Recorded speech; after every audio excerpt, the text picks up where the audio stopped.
राधे राधे मित्रों, आज हम आपके लिए यहाँ पर लेकर आए हैं धनतेरस की कथा। दोस्तों, कार्तिक कृष्ण पक्ष की त्रयोदशी तिथि के दिन धनतेरस का पर्व पूरी श्रद्धा और विश्वास के साथ मनाया जाता है। धनवंतरी के अलावा इस दिन माँ लक्ष्मी और धन के देवता कुबेर का भी पूजन करने का विशेष महत्व होता है। इस दिन को मनाने के पीछे जो कथा प्रचलित है उसके अनुसार एक समय भगवान विष्णु मृत्युलोक में विचरण करने के लिए आ रहे थे। तब लक्ष्मी जी ने उनके साथ चलने का आग्रह किया। तब विष्णु जी ने कहा, यदि मैं जो बात कहूँ तुम वैसा मानो तो फिर चलो। तब लक्ष्मी जी ने उनकी बात मान ली और भगवान विष्णु के साथ भूमंडल पर आ गयीं। कुछ देर के बाद एक जगह पर पहुंचकर भगवान विष्णु ने लक्ष्मी जी से कहा, जब तक मैं न आऊँ तुम यहाँ ठहरो। मैं दक्षिण दिशा की ओर जा रहा हूँ, तुम उधर मत आना। विष्णु जी के जाने पर लक्ष्मी जी के मन में कौतूहल जागा कि आखिर दक्षिण दिशा में ऐसा क्या रहस्य है जो मुझे मना कर दिया और भगवान स्वयं चले गए। लक्ष्मी जी से न रहा गया। जैसे ही भगवान आगे बढ़े, लक्ष्मी जी भी पीछे पीछे चल दी। कुछ आगे जाने पर उन्हें सरसों का एक खेत दिखाई दिया जिसमें सुंदर फूल लगे हुए थे।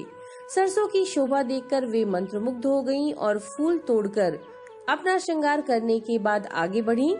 आगे जाने पर एक गन्ने के खेत से लक्ष्मी जी गन्ना तोड़कर चूसने लगी।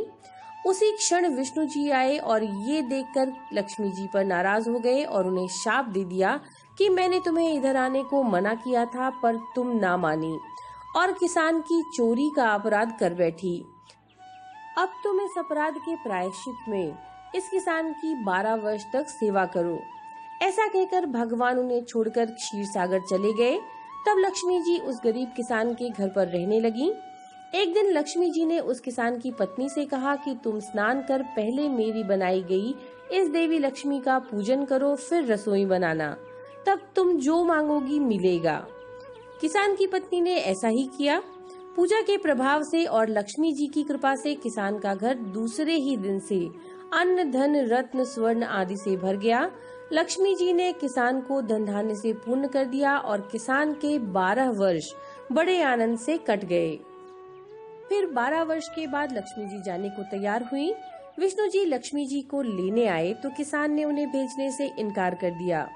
तब भगवान ने किसान से कहा कि इन्हें कौन जाने देता है, ये तो चंचला हैं, कहीं ठहरती नहीं है, इनको बड़े बड़े नहीं रोक सके। इनको मेरा शाप था, इसलिए 12 वर्ष से तुम्हारी सेवा कर रही थी। तुम्हारी 12 वर्ष की सेवा का समय पूरा हो चुका है। तब किसान ने हठ पूर्वक कहा कि नहीं, अब मैं लक्ष्मी जी को नहीं जाने दूंगा।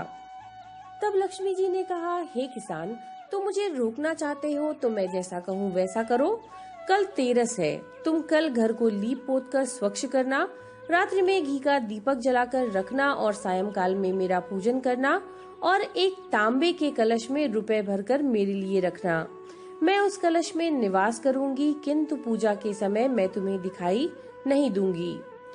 इस एक दिन की पूजा से वर्ष भर मैं तुम्हारे घर से नहीं जाऊंगी।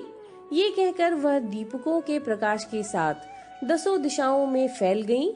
अगले दिन किसान ने लक्ष्मी जी के कथनानुसार पूजन किया और उसका घर धन धान्य से पूर्ण हो गया।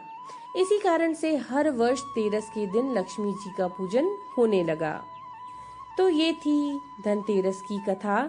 नमो नारायण।